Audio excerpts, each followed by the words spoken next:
Assalomu alaykum aziz tomoshabinlar. Bugun siz bilan juda ham muhim, balki ko'pchilikni xavotirga solayotgan bir mavzuni muhokama qilamiz. 2026 yildan boshlab pensiya to'lovlariga kiritilgan yangi qoidalar va bu qoidalar sizning shaxsiy moliyaviy holatingizga qanday ta'sir ko'rsatishi mumkinligi haqida. Xabarlar tarqaldi, pensiyalar qisqaradimi degan savol ko'pchilikning xayolini band qilmoqda. Darhaqiqat bu masala har birimizga, ayniqsa hozirda pensiya yoshiga yaqinlashayotgan yoki allaqachon pensiyada bo'lgan insonlarga bevosita tegishli. Shuning uchun bugungi videomizni diqqat bilan oxirigacha ko'rishingizni tavsiya qilaman. Bu ma'lumotlar sizga katta yordam berishi mumkin. Hozirdayoq kanalimizga obuna bo'lishni va ushbu videoga like bosishni unutmang. Keling, avval vaziyatni tushunib olaylik. Eski pensiya tizimi qanday ishlardi va 2026 yildan kuchga kiradigan yangi qoidalar uni qanday o'zgartiradi? Ilgari pensiya hisoblashning asosiy mexanizmi fuqaroning mehnat stajiga va uning ish davridagi o'rtacha ish haqi miqdoriga asoslanar edi.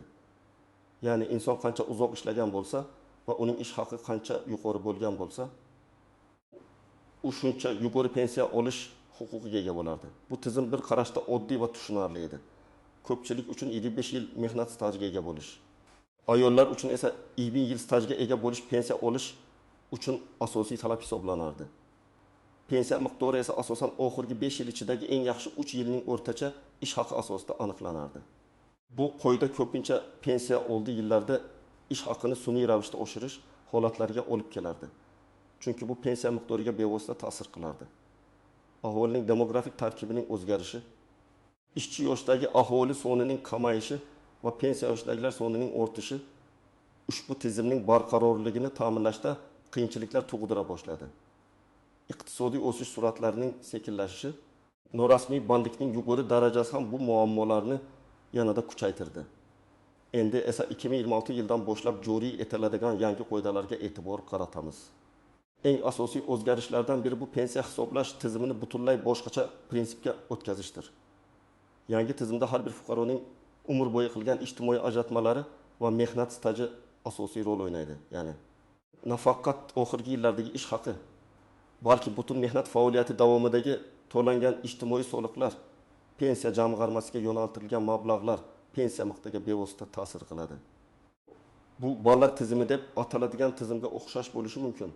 Bunda har bir ishlagan yil va to'langan ajratmalar uchun ma'lum miqdorda ball yig'iladi va pensiya shu ballar yig'indisi asosida hisoblanadi. Bundan tashqari, pensiya olish uchun talab qilinadigan eng kam mehnat staji miqdori oshirilishi kutilmoqda.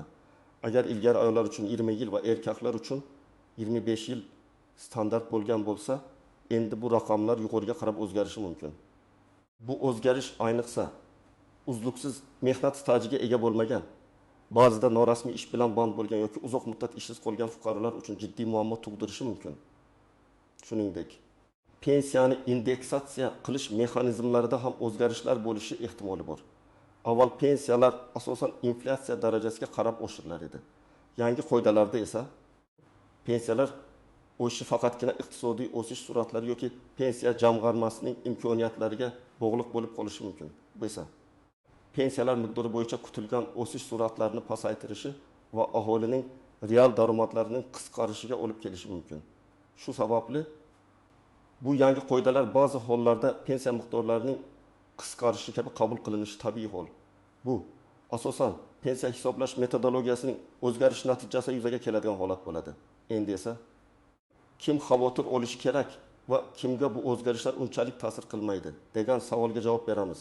Yangi qoidalar asosan pensiya yoshiga yaqinlashayotgan va pensiya tizimiga umr bo'yi kamroq hissa qo'shgan fuqarolarga ko'proq ta'sir qiladi.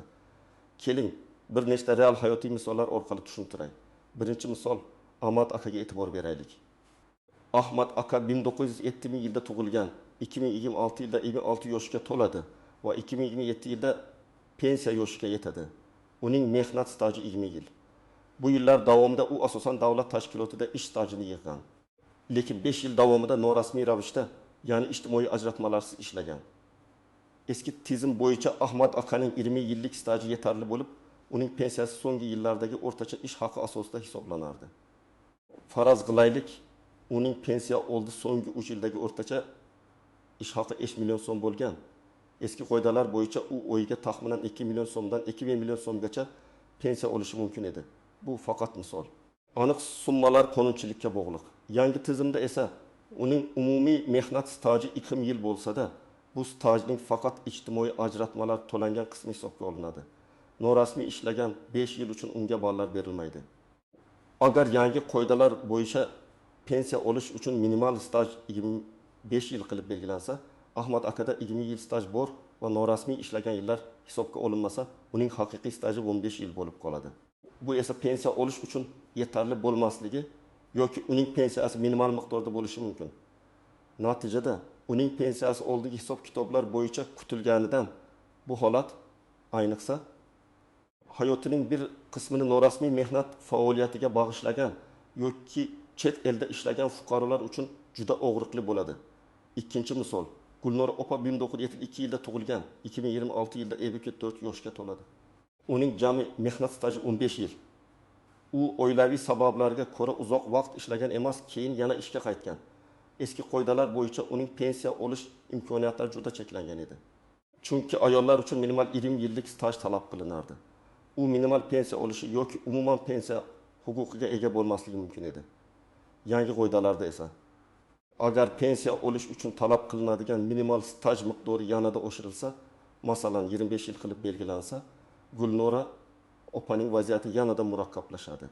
Uning 15 yillik staji yetarli bo'lmaydi va u pensiyaga chiqish uchun yana kamida 10 yil ishlashi kerak bo'ladi.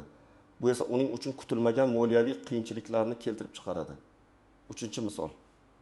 Olimjon aka 1965 yilda tug'ilgan. Uning mehnat staji 35 yildan ortiq. Butun mehnat faoliyati davomida rasmiy ish joylarida ishlagan va doimiy ravishda pensiya jamg'armasiga ajratmalar to'lab kelgan. Uning ish haqi doimiy ravishda o'rtacha darajadan yuqori bo'lgan. Olimjon aka singari uzoq muddatli va rasmiy mehnat stajiga ega bo'lgan fuqarolar yangi tizimdan unchalik katta zarar ko'rmasliklari mumkin. Aksincha, agar yangi tizimda ballar miqdori yuqori ajratmalar uchun mutanosib ravishda ko'proq ball berishni nazarda tutsa, u hatto biroz ko'proq pensiya olishi ham mumkin. Chunki uning umr bo'yi qilgan hissalari to'liq hisobga olinadi. Biroq agar pensiya indeksatsiyasi mexanizmi o'zgarsa, uning pensiyasining kelajakdagi o'sish sur'atlari kutilganidan pastroq bo'lishi mumkin. Bu esa uning real daromadlarini sekin-asta kamaytiradi. Xavotir olmaslik kerak bo'lganlar toifasiga asosan mehnat staji talab qilinadigan chegaradan ancha yuqori bo'lgan, doimiy va yuqori darajada ijtimoiy ajratmalar to'lagan shaxslar kiradi. Shuningdek, maxsus imtiyozlarga ega bo'lgan ayrim kasb egalari, masalan, zararli sharoitlarda ishlaganlar, ba'zi davlat xizmatchilari uchun o'ziga xos qoidalar saqlanib qolishi mumkin, ammo bu borada ham aniq ma'lumotlarni tekshirish shart. Chunki har qanday yangi qonun barcha toifalarga birdek ta'sir qilmaydi. Endi esa yangi qoidalardagi istisnolar, e'tibor berilishi kerak bo'lgan tuzoqlar va noaniq jihatlar haqida gaplashaylik. Har qanday yirik islohotda bo'lgani kabi, pensiya tizimidagi o'zgarishlarda ham ayrim istisnolar va diqqatni talab qiladigan jihatlar mavjud. Istisnolar. Ba'zi kasb toifalari uchun eski imtiyozlar saqlanib qolishi mumkin. Masalan, konchilik, kimyo san'ati kabi zararli va og'ir mehnat sharoitlarida ishlagan shaxslar uchun yosh chegarasi yoki mehnat staji talablari o'zgarishsiz qolishi ehtimoli bor. Harbiy xizmatchilar va huquq tartibot organlari xodimlari uchun ham alohida pensiya ta'minoti qoidalari mavjud bo'lib, ular ko'pincha umumiy qoidalardan farq qiladi. Ammo bu imtiyozlarning ham qayta ko'rib chiqilishi yoki ayrim cheklovlar kiritilishi mumkinligini unutmaslik kerak. Shuningdek, nogironligi bo'lgan shaxslarga pensiya tayinlash tartibi va boquvchisini yo'qotgan oilalar uchun nafaqalar bo'yicha alohida qoidalar saqlanib qolishi mumkin. Biroq ularning hisoblash mexanizmlari yoki miqdori o'zgarishi ehtimoli ham bor. Tuzoqlar. Eng asosiy to'siq bu fuqarolarning o'z mehnat staji va to'langan ijtimoiy ajratmalari haqidagi ma'lumotlarga befarq bo'lishidir. Ko'pchilik o'zining mehnat daftarchasi, hozirda elektron formatda, yoki pensiya jamg'armasidagi shaxsiy hisob varag'i ma'lumotlarini muntazam tekshirmaydi. Yangi tizimda har bir yil va har bir to'langan so'm muhim bo'lgani uchun. Agar sizning ma'lumotlaringizda xatoliklar yoki to'liq bo'lmagan yozuvlar bo'lsa, bu pensiya miqdoriga salbiy ta'sir qilishi mumkin. Masalan, ba'zi ish beruvchilar pensiya jamg'armasiga ajratmalarni to'g'ri yoki to'liq to'lamagan bo'lishlari mumkin. Agar siz buni o'z vaqtida aniqlamasangiz, pensiya hisoblashda o'sha davrlar hisobga olinmasligi mumkin. Yana bir tuzoq bu norasmiy ish bilan bog'liqdir. Hozirda ham, kelajakda ham norasmiy ishlash sizni pensiya tizimidan uzib qo'yadi. Ya'ni bu davrlar uchun sizga hech qanday ball yozilmaydi va pensiyangiz sharhlanmaydi. Bu esa kelajakda minimal pensiya yoki umuman pensiyasiz qolish xavfini oshiradi. Noaniq jihatlar va nuanslar. Pensiya hisoblashda bolalarni parvarishlash davri, harbiy xizmat davri kabi hissa qo'shilmagan davrlar qanday hisobga olinishi aniq tushuntirilishi kerak. Eski tizimda bu davrlar mehnat stajiga kiritilar edi. Yangi ballar tizimida bu davrlar uchun qanday ballar beriladi yoki umuman ball berilmaydimi? Bu juda muhim savol. Agar ushbu davrlar uchun ballar berilmasa, ayniqsa ayollar pensiya miqdorida sezilarli yo'qotishlarga duch kelishi mumkin.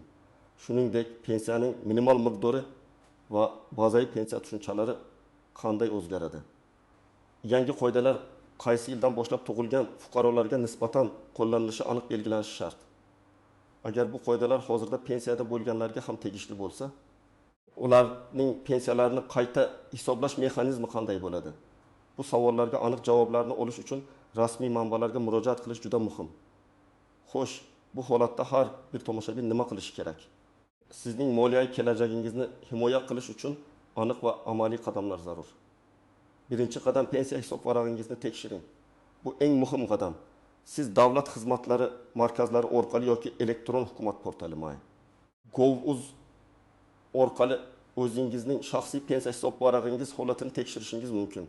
Bu yerda sizning mehnat stajingiz, pensiya jamg'armasiga to'langan ajratmalar miqdori va davr haqidagi barcha ma'lumotlar aks etadi. Ma'lumotlarning to'g'riligini diqqat bilan ko'rib chiqing. Agar biron bir xatolik yoki nomuvofiqlik aniqlansa, darhol choralar ko'ring. Ba'zi davrlar uchun ajratmalar to'lanmagan bo'lishi mumkin. Bu sizning pensiyangizga jiddiy ta'sir qiladi. Ikkinchi qadam, mehnat stajingizni tasdiqlovchi hujjatlarni tartibga soling.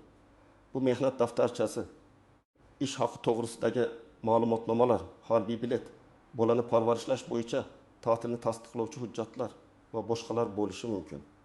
Hujjatlaringizning asl nusxalarini saqlang va ularni elektron shaklida ham zaxira qilib qo'ying. Agar ba'zi hujjatlar yo'qolgan bo'lsa, ularni tiklash choralarini ko'ring. Tegishli tashkilotlarga arxivlar, ish joylari so'rov yuborish orqali nusxalarini olishga harakat qiling. Uchinchi qadam, pensiya jamg'armasiga murojaat qiling. Agar sizda savollar paydo bo'lsa yoki o'z shaxsiy holatingiz bo'yicha tushuntirishlarga ehtiyoj sezsangiz, yashash joyingizdagi pensiya jamg'armasi bo'limiga murojaat qiling. Ulardan 2026 yildan kuchga kiradigan yangi pensiya qoidalari sizning shaxsiy holatingizga qanday ta'sir qilishini tushuntirishlarini so'rang. Bu yerda sizga mutaxassislar maslahat berishi va aniq raqamlar bilan misollar keltirishi mumkin. Murojaat qilayotganda o'zingizning barcha mehnat stajingiz va ajratmalar to'g'risidagi ma'lumotlarni qo'lingizda tayyor tuting. 4-qadam, agar kerak bo'lsa huquqiy maslahat oling. Agar vaziyat murakkab bo'lsa yoki siz pensiya jamg'armasi mutaxassislarining tushuntirishlaridan qoniqmasangiz, mustaqil huquqshunos yoki advokatdan maslahat olishdan tortinmang. Pensiya qonunchiligi murakkab bo'lishi mumkin va professional yordam sizning huquqlaringizni himoya qilishda muhim rol o'ynaydi. Stajni tasdiqlashda qiyinchiliklarga duch kelsangiz yoki pensiya hisob kitoblariga e'tirozlaringiz bo'lsa, yuridik yordam zarur bo'ladi. 5-qadam, moliyaviy rejalashtirishni boshlang. Pensiya tizimidagi o'zgarishlar sizning kelajakdagi moliyaviy barqarorligingizga ta'sir qilishi mumkinligini inobat holda hozirdan shaxsiy moliyaviy rejangizni qayta ko'rib chiqing. Sarmoya kiritish yoki jamg'armalarni ko'paytirish haqida o'ylang. Pensiya nafaqasi sizning yagona daromad manbaingiz bo'lmasligi kerak. Ayniqsa, hozirda pensiya yoshiga yaqinlashayotgan bo'lsangiz, bu juda muhim. 6-qadam. Hukumatning rasmiy e'lon va qarorlarini kuzatib boring. Pensiya tizimidagi har qanday o'zgarishlar qonuniy kuchga kirishi uchun rasmiy ravishda e'lon qilinadi. Rasmiy manbalarni Adliya vazirligi sayti, hukumat portallari, davlat ommaviy axborot vositalari muntazam kuzatib boring. Bu sizga eng so'nggi va ishonchli ma'lumotlarni olishga yordam beradi. Mish-mishlarga emas, balki aniq hujjatlarga asoslanish kerak. Pensiya jamg'armasiga murojaat qilayotganda quyidagi matn namunasidan foydalanishingiz mumkin. Hurmatli pensiya jamg'armasi xodimlari, men ism-sharifingiz tug'ilgan sanangiz, yilda tug'ilganman. Pasport seriyasi va raqami, pasport ma'lumotlaringiz. Sizdan 2026 yildan kuchga kiradigan yangi pensiya qoidalari mening shaxsiy pensiyamga qanday ta'sir qilishini tushuntirishingizni iltimos qilaman. Mening mehnat stajim jami yil. Bu raqamni aniqlagan bo'lishingiz kerak. Mening shaxsiy hisob varag'imdagi ma'lumotlarni tekshirib chiqishimga yordam berishingizni va agar u yerda biron bir nomuvofiqlik bo'lsa, uni bartaraf etish bo'yicha maslahatlar berishingizni so'rayman. Pensiyaga chiqishim uchun talab qilinadigan mehnat staji va ballar miqdori haqida aniq ma'lumot berishingizni kutaman. Sizga qanday qo'shimcha hujjatlarni taqdim etishim kerak? Bu kabi aniq va tushunarli murojaat sizga tezroq va samaraliroq yordam olishingizga yordam beradi. Har doim murojaatni yozma shaklida qoldirishga harakat qiling va uning ro'yxatdan o'tganligini tasdiqlovchi hujjatni oling. Xulosa qilib aytganda, aziz do'stlar, 2026 yildagi pensiya tizimidagi o'zgarishlar shaxsiy moliyaviy rejangizni qayta ko'rib chiqish va faol harakat qilish uchun bir ishora bo'lishi kerak. Bu pensiyalar keskin qisqardi degan vahima emas, balki tizimning yanada adolatli va barqaror bo'lishiga qaratilgan harakatdir. Ammo shunga qaramay, har bir fuqaro o'zining kelajakdagi pensiyasini himoya qilish uchun hozirdan choralar ko'rishi shart. Ma'lumotlarga ega bo'ling. Huquqlaringizni biling va o'z kelajagingizni himoya qilish uchun hozirdan choralar ko'ring. Pensiyangizning miqdori endi faqatgina oxirgi ish haqingizga emas, balki butun mehnat faoliyatingiz davomidagi mas'uliyatingizga bog'liq bo'ladi. Savollaringiz bormi? Fikringizni bildiring. Izohlarda o'z mulohazalaringizni yozib qoldiring. Men ularni o'qib imkon qadar javob berishga harakat qilaman. Videoga like bosing va kanalimizga obuna bo'lishni unutmang. Shunda biz birgalikda moliyaviy savodxonligimizni oshirishda davom etamiz. O'zingizni ehtiyot qiling va kelajagingizni hozirdan qurishni boshlang. Keyingi videolarimizda ko'rishguncha